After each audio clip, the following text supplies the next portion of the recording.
Scrapbooking.com magazine presents the following department article, Albums, from the June 2011 issue, April Adventure by author and artist Natalie Erin Strand. Last summer, after 4 years of living just a few blocks from each other, Joanna, my scrapbooking buddy and one of my closest friends, moved to St. Louis, and I moved to New York. Even before we began packing up our houses, we started joking about scrapbooking dates over Skype and even attending a scrapbooking convention together.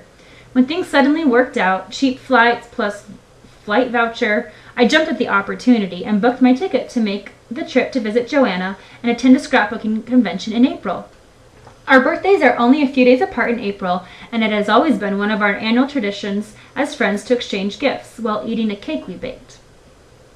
I decided to bring my gift along, even though it was several weeks early. As we were planning the visit, Joanna joked that she was designating me the social coordinator for the trip.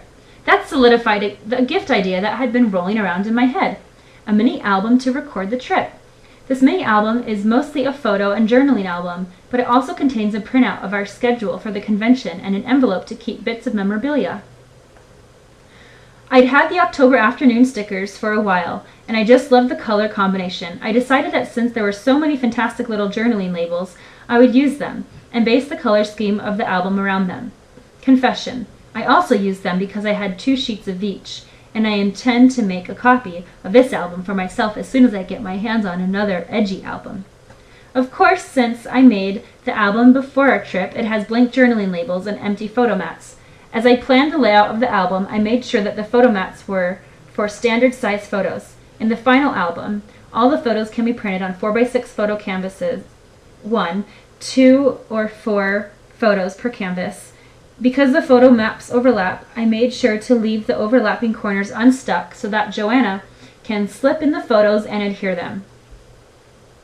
For the overlapping stickers, I used a cool technique I'd learned recently, brushing talcum powder on the sticky side of the stickers to cover the adhesives. As a nice side effect, the album now has a faint perfume from the powder. The pages are embellished in alternating themes. Some page spreads feature tiny banners, and the others feature butterflies and flowers. The cover incorporates both themes. It was wonderful to see Joanna's delighted reaction to the gift when she opened it. I hope that she will be able to enjoy this tribute to our friendship and a great weekend of scrapbooking for a long time. To find the products mentioned in this article and shown in these layouts, check with your local scrapbook retailer. Browse our premier retail stores for coupons to a store near you. Natalie Strand has been scrapbooking in one way or another all of her life, but really got hooked when she made an album as a gift for her then future husband on their 1-year anniversary of dating in 2005. That was the night he proposed to her, and now Natalie is delighted to be scrapbooking all the big and little moments of their lives together. Natalie feels that scrapbooking is a way to record the ways God is working in our lives so that our future children can see how good He has been to us in every situation. She spends almost every free moment plotting new pages and thinking about how to implement new ideas in her layouts. In addition to scrapbooking, Natalie loves to garden and sew. She shares her many hobby adventures on her blog, Vegetablog.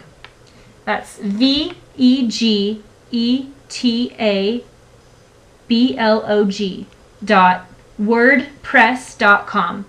Natalie also sells some of her paper and fabric creations in her Etsy store, Lettered Olive Handmade.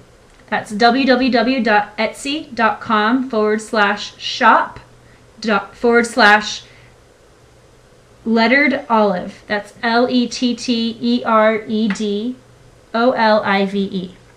Thanks for listening. For more creative inspiration, be sure to check out all the great articles and projects in this issue of Scrapbooking.com magazine.